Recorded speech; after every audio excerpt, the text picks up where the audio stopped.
رمضان آتا ہے تو تراویح پہ مناظرے شروع ہو جاتے ہیں۔ میں ایسے ہی یوٹیوب دیکھ رہا تھا تو وہ ایک سامنے آیا 20 تراویح پڑھنے والوں کو چیلنج۔ او بھائی اللہ کے واسطے یہ چیلنج اپنے پاس رکھو۔ حضرت عمر رضی اللہ تعالیٰ عنہ نے 8 تراویح کا بھی حکم دیا ہے، صحیح حدیث ہے، اور آپ نے 20 تراویح کا 3 وتر کے ساتھ حکم دیا ہے، صحیح حدیث ہے۔ کوئی اس پہ عمل کر لیتا ہے، کوئی اس پہ عمل کر لیتا ہے، دونوں ٹھیک ہیں۔ باقی یہ نوافل ہیں، کوئی 20 پڑھو 40 پڑھو، اہل مدینہ 40 پڑھتے تھے۔ یہ تراویح کا لفظ کہاں سے آیا کہ اہل مکہ 4 رکعت پڑھتے تھے پھر ایک طواف کرتے تھے۔ ترویح کہتے ہیں تھوڑی دیر کے آرام کو، پھر 4 رکعت پڑھ کے اور ایک طواف کرتے تھے، تو اس طرح ان کو تھوڑا آرام بھی ہو جاتا تھا، پھر آگے شروع ہو جاتے تھے۔ مدینے والوں کو پتہ چلا کہ مکے والے تو ہر 4 تراویح کے بعد طواف کرتے ہیں، تو ہم کیا کریں؟ انہوں نے 40 رکعت پڑھنی شروع کر دی۔ تو اس پہ لوگوں کو تشویش میں نہ ڈالیں۔ جو 20 پڑھ رہا ہے وہ بھی ٹھیک کر رہا ہے، جو 8 پڑھ رہا ہے وہ بھی ٹھیک کر رہا ہے، کوئی 40 پڑھ رہا ہے وہ بھی ٹھیک کر رہا ہے۔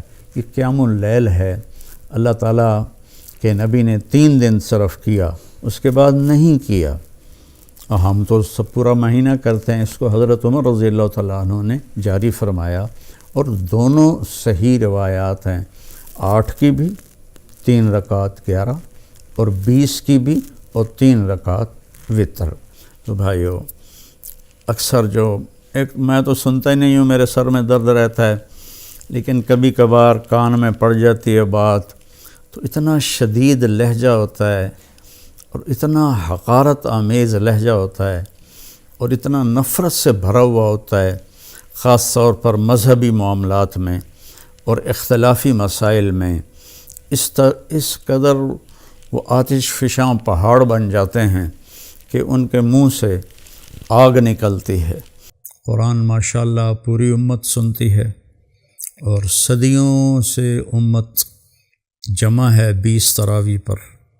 حضرت عمر کے زمانے سے لے کر آج تک امت کا بہت بڑا طبقہ 20 تراویح پڑھ رہا ہے۔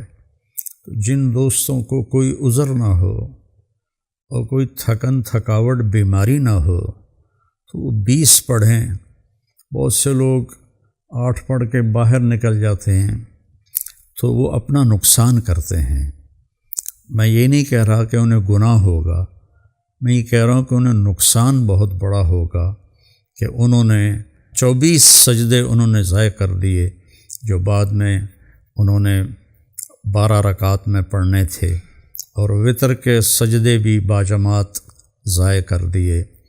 تو نوجوانوں سے، صحت مند لوگوں سے میری گزارش ہے کہ امت کا عمل 20 پہ رہا ہے، 20 پڑھنے کی ہمت فرمائیں۔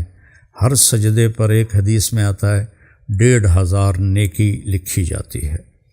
تو 20 کے 40 سجدے اور 15 چوکی 60,000 نیکیاں ہر بندہ گھر لے جا سکتا ہے۔ کسی کو عذر ہے، معذوری ہے، وہ 8 پڑھ لے، 10 پڑھ لے، تو وہ کوئی اس میں گناہ نہیں ہے۔ اللہ تعالیٰ لیکن جتنی مشقت اٹھائیں گے اتنا ہی اللہ ہم پہ راضی ہوگا۔ کثرت سے تلاوت کریں قرآن کی۔ بخاری شریف کی روایت ہے، کانا رسول اللہ صلی اللہ علیہ وسلم اجود الناس، اللہ کے نبی سب سے زیادہ سخی تھے۔ وَأَجْوَدُ مَا يَكُونُ فِي رَمَضَانَ حِينَ يَلْقَاهُ جِبْرِيلُ يَأْتِيهِ كُلَّ لَيْلَةٍ فَيُدَارِسُهُ الْقُرْآنَ، اور رمضان میں آپ بہت زیادہ سخی ہو جاتے تھے جب جبریل آتے تھے۔ روزانہ رات کو آپ جبریل کے ساتھ قرآن کا دور فرماتے تھے۔ تو یہ واحد نبی ہیں جن کے پاس اتنی کثرت سے جبریل تشریف لائے، ہر رات تشریف لاتے تھے۔ میرے نبی کو 9 رمضان ملے، تو ہر رات کو، اور آخری رمضان میں 2 دفعہ آتے تھے، 2 دفعہ قرآن کا دور ہوا آپ کا جبریل کے ساتھ، اور فرمایا ولا رسول اللہ صلی اللہ علیہ وسلم اجود بالخیر من رمضان من الریح المرسلہ کہ اللہ کے نبی رمضان میں جبریل کے ملنے پر تیز ہوا سے بھی زیادہ آپ کی سخاوت ہوتی تھی۔ تو میں مالداروں سے کہتا ہوں سخی بنیں، صرف زکوٰۃ دے کے مطمئن نہ ہوں، زکوٰۃ سے اوپر بھی خرچ کریں، اللہ آپ کا رزق بڑھائے گا۔ اللہ مجھے آپ کو توفیق نصیب فرمائے۔ السلام علیکم ورحمۃ اللہ وبرکاتہ۔